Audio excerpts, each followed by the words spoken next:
So hello and welcome. This is Erica Glessing, and I'm here today with one of my favorite authors. I know I say that about all my authors, but this is one of my favorite authors, and we actually have a copy of our book now. It's hot off of the presses. We have a picture of Susan right there, how beautiful she is. And we're going to talk about the book, talk about what Susan's up to, and talk about just the whole thing of releasing judgment and how that can bring more happiness in one's life. So welcome, Susan.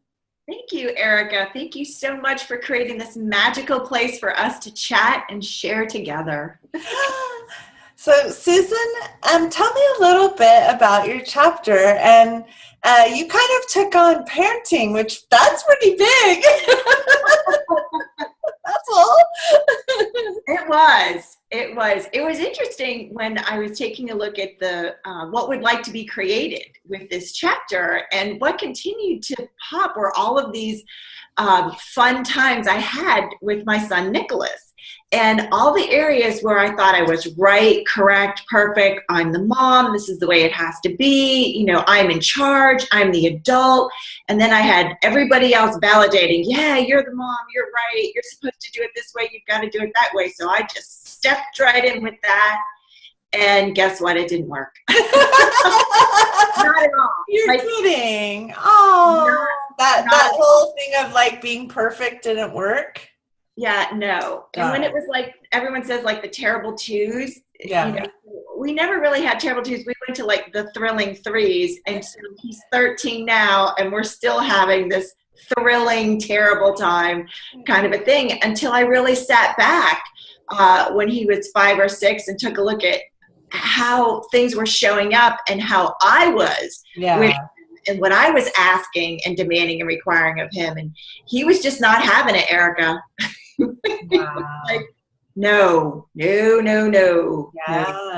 So when you look at releasing judgment and as it connects to happiness, what happened in your relationship with your son when you let go of some of those it has to be my way things? Yeah.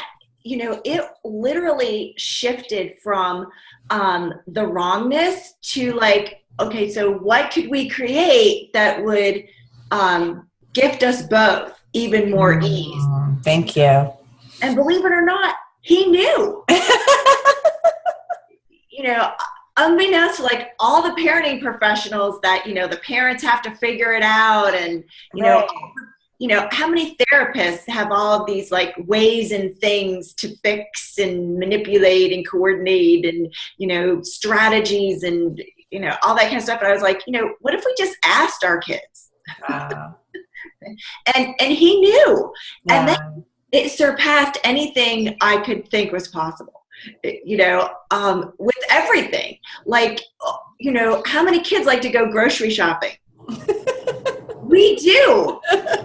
Repeatedly, he comes home talking about the adventure that we just had. Oh my gosh. Grocery shopping together. Yeah. You know, remarkable. Just remarkable. Yeah, I had an interesting experience the other day. Susan and I have parenting in common, although she seems to have more fun parenting than I do sometimes. But it was such a good conversation, and it was like I had taken my daughter. She volunteered to go with us getting Chinese food to go. So she volunteers to go with me, and we get there, and she doesn't want to go in. And I like make her so wrong. And I go, this is what I do. I do future negative prophesizing. Nice. Oh my gosh, she's going to be agoraphobic. She's going to end up never leaving the house.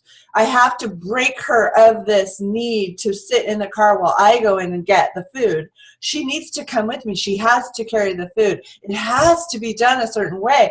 And I'm just like, the more making her wrong, and then I'm making me wrong, and I'm like so scared she's going to end up terrible. Like the whole world's going to end because she didn't know I'd want her to go in with me. So she didn't get ready, and she's a teenager. So she's like super self-conscious. And I'm like, you need to come in with me and help me carry the food. It was just so crazy. And I was talking to someone the next day. It's like, maybe she just wanted to hang out with you a little bit. Like, did you think like maybe she just wanted a little time in the car with you? As soon as she said that, I was like, oh. And I had like built this whole crazy story, Susan. And then I had made myself have to be right, or basically the world was going to end as we know it. You know, I mean, how do we let go of some of those chains? There's my sweetheart. You're on camera. Smile, Phil. Hi. Good morning. You know, it was long and dragged out for me. It was a trial and error basis, literally. Mm-hmm. You know, and what I learned over the course of time was when he says, you know, Mom, I really would like to stay and he does that too in the whole stay in the car thing. Mm-hmm. So I'm like, okay, here are the keys, and you're going to lock the door. You've got your phone on, and you're going to text me. I know, right? Yeah. Oh, the phone heard you. And he had the phone on. Yeah, I know, right? Yeah. Until it was like, okay, let's ask, will you be safe? You know, is the car safe? Are you safe? Yes. Okay, boom.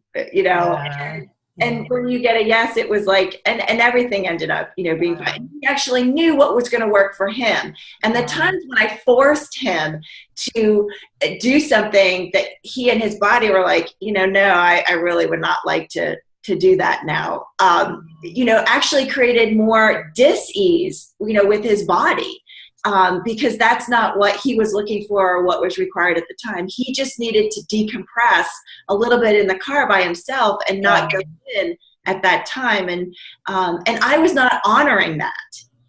And that was, to me, when I realized, gosh, I'm invoking and perpetrating my will, you know, and what my say, you know, on him was just such an unkindness. Yeah. As soon as I gave that up and just started asking more questions about it with him, you know, everything just, you know, he didn't have to defend against it. He didn't have to come up with 5 million ways as to why it would be in his best interest to not go in with me, which he knew what was required at the time. Now he's like, I think I'm just going to sit here. I'm like, cool. Okay. Wow. Everything's safe. Yep. Okay, great. And all that tension is like out the door. All that tension's gone. Yeah, and how, like, all the energy it takes to us, you know, for us to defend against his point of view and defend the rightness of us just wears you out. Like, I would literally be like, can't you just come in? You know, can't you just do this? Can't you just get that done? Like, the amount of time it takes for us to, like, about it, you know, the whole thing could have been done and gone. Wow. At that time. And, you know, we've sat back and we used to do this in the morning before school. You know, you get up and you have just a certain amount of time to, like, and so we would start in with this, like, you know, thing. And then he'd be like, no, I have no time to myself this morning. We're already 2 minutes late. Yeah, I go, see? I go, we're going to argue about stuff, and the time goes away. So I said, what if we do it differently tomorrow? What would we need to do differently? And I'll tell you what, when we figured out what would work for, like, the both of us, wow. He has, like, 7 minutes now in the morning to himself, and he goes on and does his, like, he, you know, technology for him. And I don't know if it's like this with your daughter, but technology for him is a way for him to escape. And literally, and he can just, like, fantasize, you know, with the different things going on. I can just feel all the ease and space. It's like, it just feels so wonderful, that ease and all that space. That feels so good. Yeah. So, I just kind of wanted to remind everyone, this is Susan Shatzer. And then, Susan, how can we reach you if we want to work with you more? I know you do great work in parenting, great work on birthing and pregnancy. Tell us a little bit about that and then how we can find you. Great. Thank you so much. Yes. Susan Shatzer, SHATZ as in zebra, ER, @gmail.com. If you'd like to reach me personally, you can find me on Facebook. You can find me on Twitter. And I'm the CEO of the company From Creation to Cradle. And quarterly, we run a Conscious Birthing and Beyond telecall series. It's global. And you can find our Facebook page there as well. And it's public. It's open. Anyone is welcome to come join and play. And we are here literally to change the consciousness on the planet with asking questions and just really creating a greater awareness with women, both now and in the future, of how birth can be a joy and an ease and not what everyone else says it has to be or it should be. So thank you. Thank you so much.